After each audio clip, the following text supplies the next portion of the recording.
Inserting images.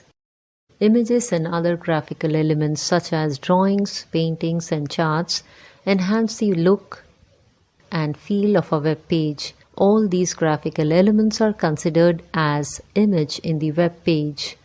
HTML also allows us to insert images inside the web pages through the img tag.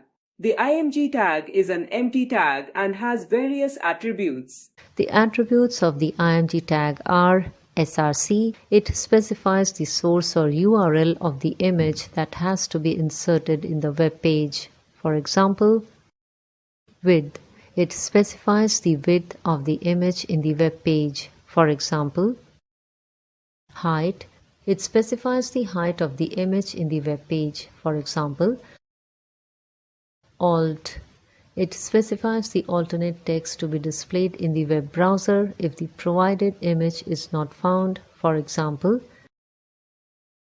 some commonly used CSS properties associated with the image tag are as follows.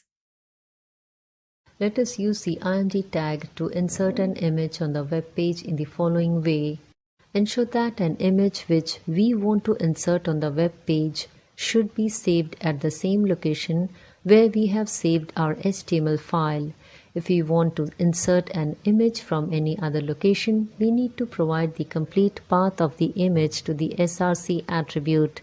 For example, if our image is saved in the D drive of computer, then the path of the image will be d://lily.jpg.